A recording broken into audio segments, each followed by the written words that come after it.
Cumprimento os irmãos com a paz do Senhor. Como diz a oratória, se você falar que está nervoso, você perde o público, né? Mas é impossível não sentir temor quando se abre essa palavra. É impossível não sentir o peso da responsabilidade que é não estar aqui em cima, mas carregar essa palavra. Porque essa palavra é poderosa. Essa palavra é eficaz. Aleluia. Se os músicos puderem me ajudar hoje, não me largar aqui sozinha, eu agradeço. Vamos abrir a Bíblia em Gênesis 2, versículo 7. Fala conosco, Senhor. Gênesis 2, 7, que diz assim: E formou o Senhor Deus o homem do pó da terra, e soprou em suas narinas o fôlego de vida, e o homem foi feito alma vivente. Abra sua Bíblia em Ezequiel 37, capítulo 14, versículo 14. Capítulo 37, versículo 14. Amém? Que diz assim: E porei em vós o meu espírito, e vivereis, e vos porei na vossa terra, e saberei que eu sou o Senhor que disse isso, eu, o Senhor, fiz isso. Amém? Pode se sentar no seu lugar. Aleluia. Cante comigo esse louvor. Haverá um milagre dentro de mim, vem descendo o rio. Esse rio que emana lá da cruz, ao lado de Jesus. Haverá um milagre dentro de mim, vem descendo o rio pra me dar a vida. Esse rio que emana lá da cruz, ao lado de Jesus. Aquilo que parecia impossível,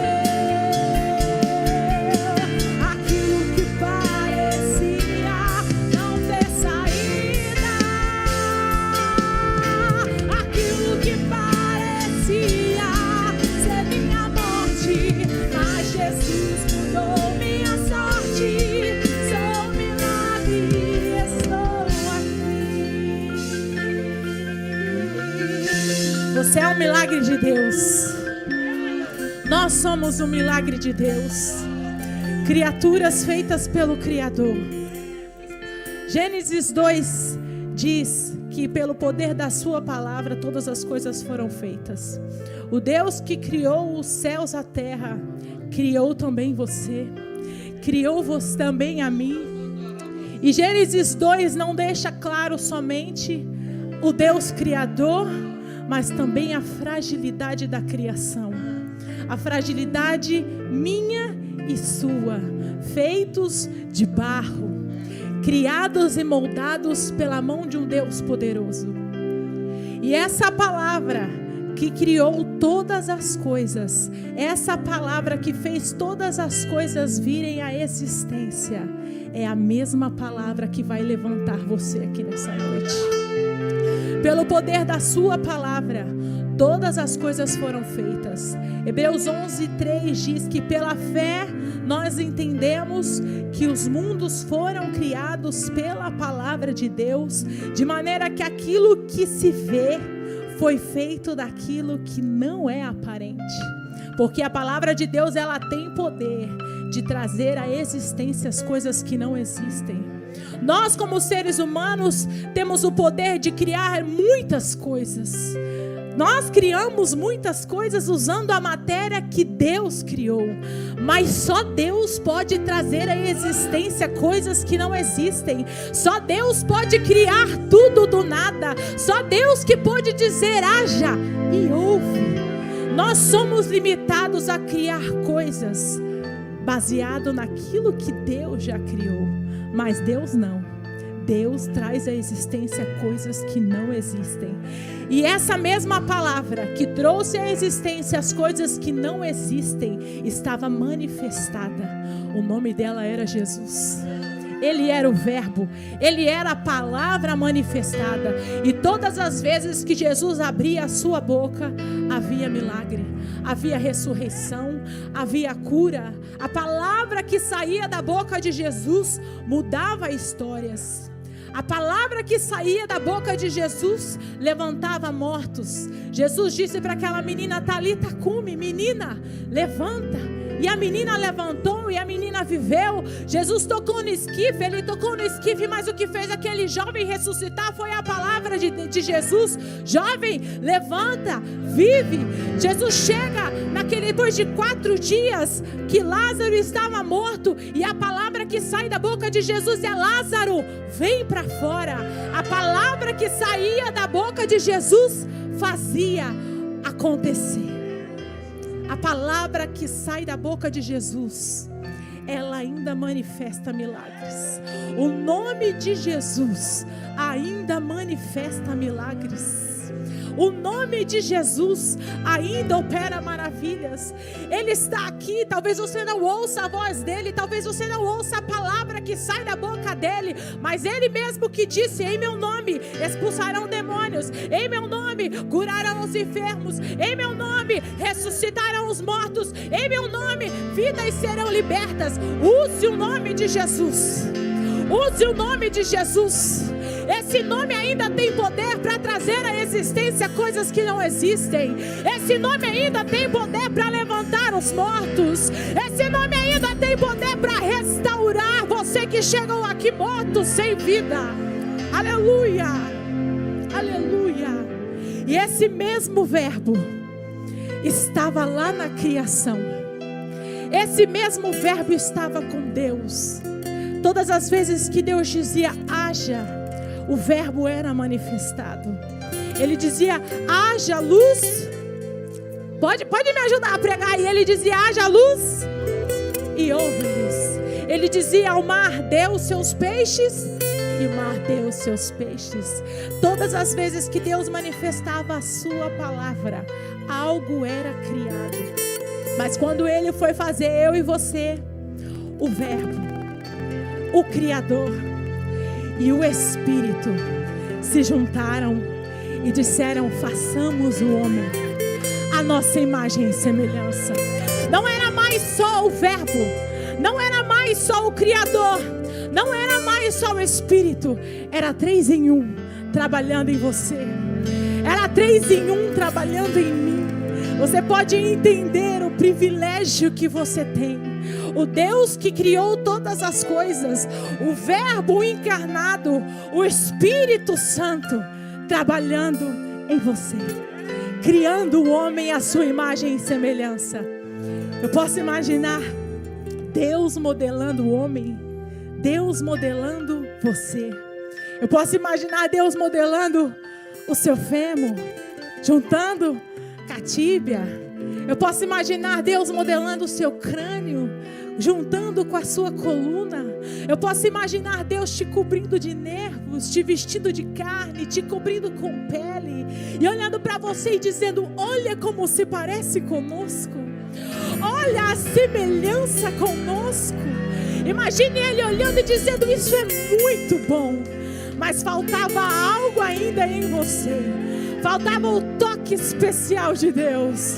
E Ele soprou nas suas narinas o Espírito de vida e te fez homem vivente, que carrega um privilégio que nenhum outro ser nessa terra carrega. Você carrega o sopro de vida. Você carrega o sopro de vida que saiu da boca de Deus. É com esse fôlego que você está adorando aqui nesse lugar. Aleluia. A estrutura estava pronta e Deus o fez alma vivente. Deus o fez alma vivente e colocou em um lugar que Ele havia preparado. Deus o plantou no Éden. O jardim era perfeito, o lugar era perfeito, a criação era perfeita, o homem era perfeito, criado, modelado por Deus, carregando o sopro de vida dado por Deus, habitando no lugar que Deus havia criado para ele. Tudo era perfeito, o cenário era perfeito, mas o homem pecou. O homem pecou, desobedeceu aquilo que Deus havia o falado. E antes aquilo que era criatura e criador, caminhando juntos no jardim. Antes aquilo que era arte e o artista juntos no mesmo lugar. Agora o homem perde o direito. O homem não tem mais direito de estar naquele lugar. Quando o homem peca, ele olha para si, ele olha para o seu corpo e ele perde a sua identidade. Repete aí comigo, ele perde a sua identidade. Ele olha para si e não se reconhece. Ele olha para si e percebe que estava nu. Foi a primeira coisa que o homem perdeu, foi a sua identidade. A segunda coisa que o homem perdeu foi a presença de Deus. Deus o havia reprovado. Deus o havia rejeitado. A terceira coisa que o homem perdeu foi o jardim. Agora ele não tinha mais direito de habitar naquele lugar. Por causa do pecado, por causa da desobediência, o homem perdeu aquilo que era mais importante para ele. Ele perdeu a presença de Deus. O jardim era importante, a sua identidade era importante, mas a presença de Deus. Ele iria aprender a caminhar sozinho. Ele iria aprender a caminhar fora do jardim. Iria aprender a caminhar não mais com Deus dentro do jardim como ele fazia todos os dias. Agora ele prosseguiria seu caminho sozinho. Mas Deus sempre tem um plano para trazer o homem de volta. Deus sempre tem um plano para trazer o homem de volta. Da mesma forma aconteceu com o povo de Israel. Aquele povo viveu muitos milagres da parte de Deus. Aquele povo recebeu uma promessa de que teria uma terra que manava leite e mel. Aquele povo caminhou pelo deserto. A presença de Deus estava com aquele povo. Deus providenciou para aquele povo maná. Deus era a coluna de fogo. Deus era a nuvem de glória. Era maná caindo do céu. Deus era a fonte de água no meio do deserto. Aquele povo viveu e experimentou toda a provisão. Experimentou a companhia de Deus. Experimentou a presença de Deus. E experimentou a terra prometida. Eles tiveram tudo. Eles tinham tudo. Mas por causa do pecado, por causa da desobediência, já não era mais a primeira vez que aquele povo se afastava da presença de Deus. A primeira vez que Deus veio trazendo juízo para eles, eles se dividiram em duas tribos, em dois reinos, reino norte e reino sul. Ambos os dois reinos desobedeceram e fizeram o que era mal aos olhos do Senhor. Reino do norte foi destruído muito rapidamente, porém sobre o reino do sul havia uma promessa, e Deus disse a Salomão que preservaria aquela geração única e exclusivamente por causa da semente de Davi, porque a palavra de Deus disse que da semente de Davi nasceria o libertador, e somente por causa dessa promessa Deus continuava preservando aquele povo. Aquele povo se afastou de Deus, aquele povo perdeu a sua terra. Aquele povo perdeu a presença. Aquele povo se esqueceu do cenário original, o cenário da promessa. Perderam a sua identidade. Eles perderam a sua identidade. Aquele povo era conhecido como o povo que vencia muitas guerras por causa do Deus que eles serviam. Antigamente acreditava-se que quando uma nação era derrotada, o Deus daquela nação também era derrotado. E aquele povo era conhecido não por causa das suas riquezas, não por causa dos seus talentos, não por causa de quem eles eram, mas eles eram conhecidos por causa do Deus que batalhava por eles. E agora o rei da Babilônia, Nabucodonosor, invade aquela cidade, e a primeira coisa que ele tira daquele povo é a identidade deles. Aquele povo não era mais o povo que tinha um Deus que pelejava por eles. Aquele povo não era mais o povo que era conhecido como o povo do Deus invencível, porque eles tinham sido vencidos. Aquele povo foi levado cativo. levado cativo da sua terra, da sua pátria, para uma terra estranha. Aquele povo perdeu o seu lugar, perdeu o lugar da promessa. Assim como Adão perdeu o jardim, aquele povo perdeu o lugar da promessa. Aquele povo perdeu a presença de Deus. Aquele povo não percebeu quando Deus foi embora, porque eles estavam distraídos demais com as suas idolatrias, eles estavam distraídos demais com a terra, eles estavam distraídos demais com seus sacrifícios para os outros deuses. Muitos profetas foram levantados naquele lugar, Jeremias, Ezequiel, muitos profetas foram levantados para falar àquele povo sobre o juízo de Deus, sobre o conserto de Deus, mas eles escolheram não ouvir a voz dos profetas. E eles perderam a presença, perderam a identidade e perderam o lugar. 70 anos foi o tempo do cativeiro do povo de Israel na Babilônia. Salmo 137 vai dizer: o cântico da saudade, o cântico da saudade da pátria vai dizer: junto aos rios da Babilônia, nós nos assentávamos e chorávamos, nos lembrando de Sião. E aquele povo pedia para eles: cante-nos uma canção. E eles diziam: não, nós não cantaremos, nós penduramos as nossas harpas, nós não vamos cantar aqui. Eles não tinham motivação para cantar.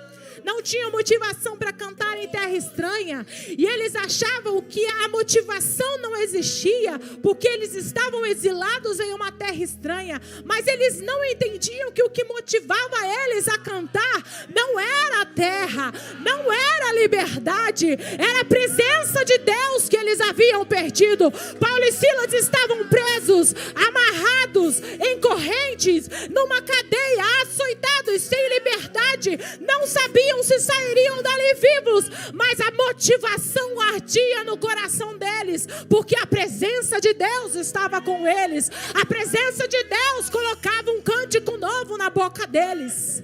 Eles não entendiam que o que faltava não era a terra, não era a liberdade, era a presença de Deus que havia ido embora daquele lugar. E Deus leva Ezequiel em uma visão ao vale de ossos secos. Deus coloca Ezequiel para andar ao redor do vale. Deus coloca Ezequiel para andar no meio do vale, para que Ezequiel tivesse certeza do estágio que aquele povo estava, para que Ezequiel tivesse certeza da impossibilidade que estava aquele povo. Vale é um lugar que é cercado pelos montes. Há muitos montes e montanhas, é isso o que significa um vale. Montes e montanhas que cercam o lugar. E aquele povo estava morto, seco, sequíssimo, cercado. Cercado por gigantes, cercado por nações que eram muito maiores do que eles. Eles estavam mortos em terras estranhas, esquecidos no vale do esquecimento, porque ninguém mais se lembrava deles. Um vale de mortos, de cadáveres. Quando a gente olha para um corpo que acabou de morrer, isso nos traz impacto. Isso mexe com a gente, porque ainda tem cheiro de morte, aquilo ainda nos causa confronto. O corpo conta a história, o corpo ainda mostra a identidade, mas os ossos é o último estágio da decomposição. Os ossos secos, sequíssimos, significava que quando alguém olhava para aquele povo, não sabia mais quem eles eram, não sabia que não tinha mais jeito para eles. A história daquele povo não significava mais nada. Quem olhava para aquele vale de ossos secos dizia: quem passou por aqui? Quem foi esse povo? Qual era o nome do Deus dele? Aonde esse povo estava? Porque eles estavam jogados no meio de um vale, sem identidade, quase a perder a existência.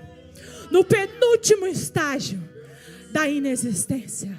Aquele povo estava esquecido, no vale do esquecimento, morto em terra estranha, sem a presença.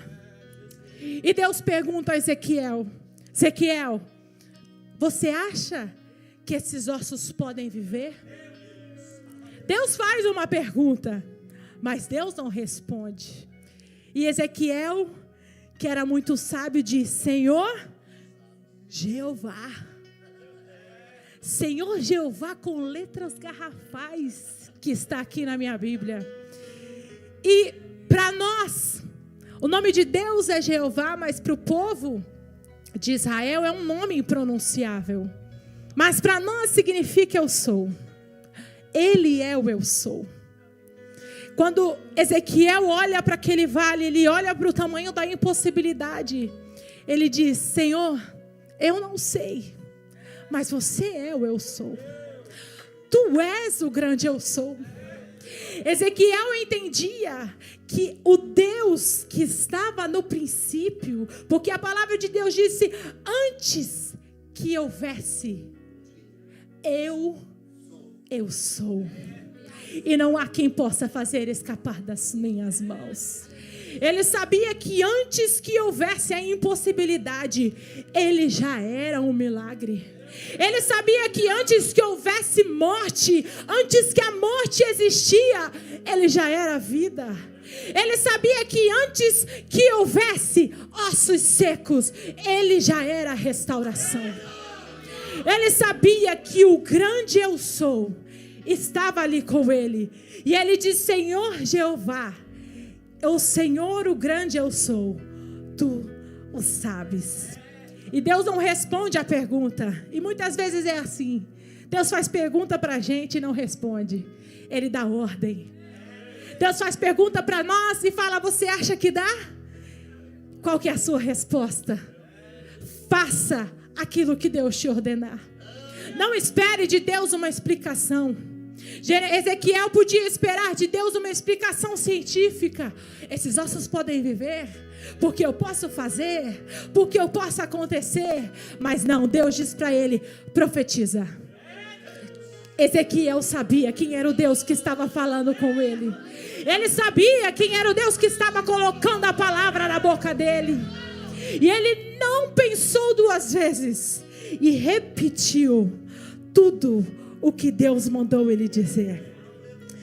Deus queria mostrar a Ezequiel que ele queria recomeçar com o seu povo. Ele queria restaurar o seu povo. E Deus não derrama o seu espírito em vale de ossos secos. Deus disse a Ezequiel: profetiza aos ossos. E os ossos voltaram, cada osso ao seu lugar. Porque com Deus é assim. Quando Deus quer agir, quando Deus quer operar, Ele faz com organização. Ele faz com organização.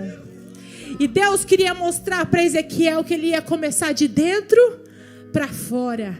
Eu vou reestruturar o meu povo. Vou juntar cada osso ao seu osso.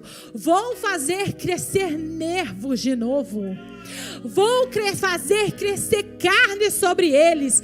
Vou fazer crescer pele sobre eles. Deus queria começar de novo. Assim como Ele fez no Éden. Assim como Ele fez no Éden, Ele queria fazer com aquele povo. E Deus disse a Ezequiel: profetiza ao vale de ossos secos. E Ezequiel profetizou. E a Bíblia diz que enquanto ele profetizava, ele nem terminou de falar, um barulho foi ouvido. Um barulho foi ouvido. Você acredita que enquanto você fala a palavra de Deus, não vai precisar você terminar de falar a palavra que é poderosa? Não é você, é a palavra. A palavra que é poderosa, ela vai agir em teu favor. Você nem vai entender o que está acontecendo, mas a palavra vai trabalhar. A palavra vai trabalhar antes antes de você fechar a boca, a palavra já vai ter concretizado tudo. A palavra já vai ter dado ordem. Aleluia. E enquanto ele profetizava, ouviu-se um barulho. E naqueles ossos cresceu nervos, cresceu carne, cresceu pele. E agora faltava uma coisa. Faltava o Espírito. E a palavra diz que Deus fala a Ezequiel: profetiza ao Espírito. Não profetiza mais aos ossos, porque isso aí é o máximo que eles podem fazer. Agora, quem dá vida, quem levanta, quem restaura, quem coloca de pé, é o meu Espírito. É o meu Espírito que devolve vida. É o meu Espírito que levanta do chão. É o meu Espírito que ressuscita.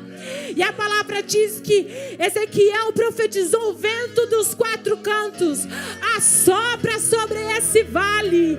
E enquanto o vento soprava, colocou-se de pé um numeroso exército. E Deus disse: é isso que eu farei com o meu povo. Eu vou restaurar a sua identidade. Eu vou devolver-lhes o lugar. E eu vou devolver-lhes o meu Espírito. Aleluia. E Deus devolve o Espírito. Aleluia. Quem sabe você aqui hoje é o profeta. Quem sabe você aqui hoje é o profeta que chegou no meio do vale das impossibilidades, do vale do impossível. Quem sabe você olha e parece que só tem osso seco. Quando você olha, parece: Senhor, é impossível.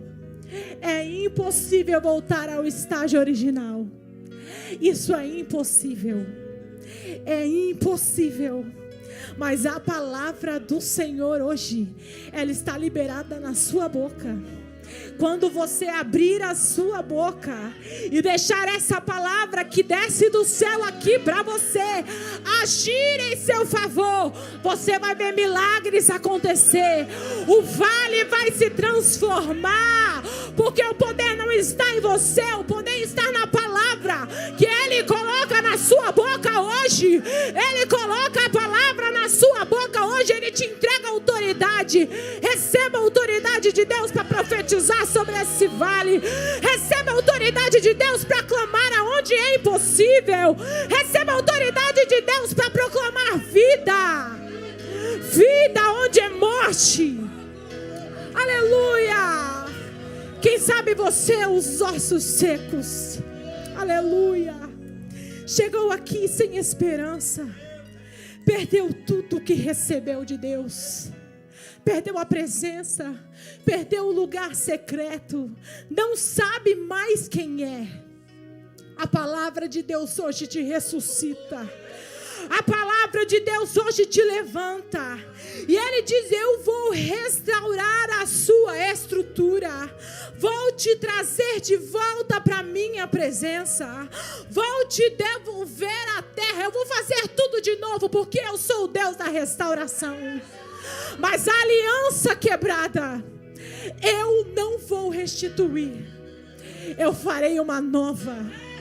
Eu farei uma nova aliança com você aqui nessa noite. Aliança quebrada, eu mesma vou colocar no seu dedo um novo anel, uma nova aliança, e você vai voltar a andar comigo. Você vai receber o meu Espírito de novo, porque Ele diz aqui nessa noite: eu vou abrir a sua sepultura, eu vou te tirar para fora e vou derramar sobre você o meu Espírito. O meu Espírito, aleluia. Ele te convida nessa noite, se coloque de pé, aleluia. Eis que faço nova todas as coisas. Eu faço nova todas as coisas para você que é o profeta. No cenário das impossibilidades, Ele tem poder para fazer novo. Não se lembre daquele cenário antigo, porque Ele tem poder para fazer nova todas as coisas. Se você é os ossos aqui nesse lugar, Ele te chama de volta.